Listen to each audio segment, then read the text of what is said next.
Hi, Chris Maloof with Cross Country Mortgage here on this week's Mortgage Moves after a 2-week hiatus, putting yet another professional license in place. If you're not learning, you're dying. I'm excited to be back here to give you some insight into the real estate and mortgage industry. With March being Women's History Month, the ladies are killing it in real estate. If you want to know why, stick around.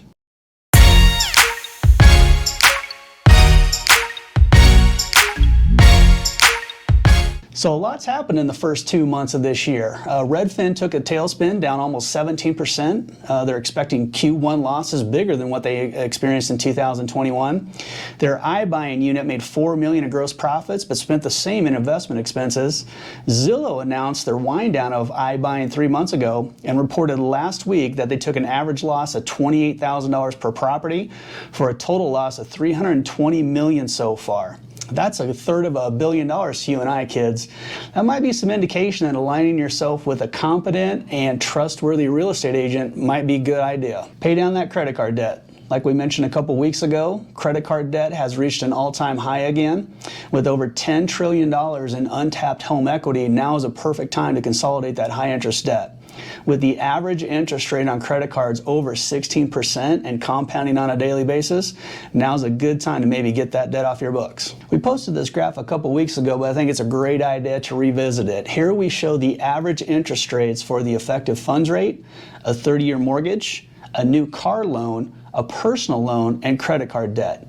As you can see, the interest rate on a 30-year mortgage is significantly lower than the average credit card interest rate. All right, what happened in February? Well, February private payrolls beat estimates. January count dramatically revised.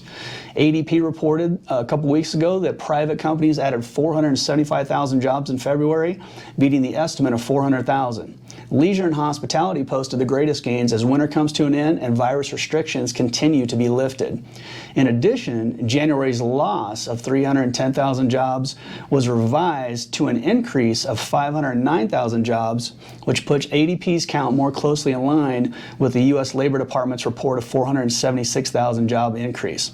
Whose guerrilla math are they using? Hey, big news on the left coast. San Diego supplants San Francisco for a dubious title. Good news for San Francisco, folks. San Diego is now the most unaffordable housing market in the country, according to a study by OJO Labs.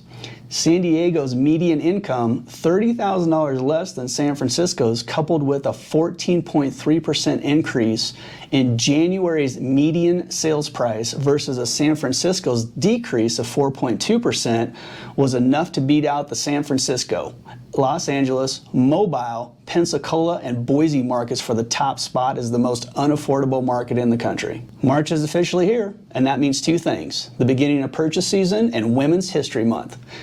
Let's dive into some stats to know around these two topics in housing. Like we had mentioned in the intro, the ladies are killing it in the real estate industry. Cue Beyonce as we take a look at this graph. After married couples, single ladies run the home buyer world, accounting for 18% of all home buyer households.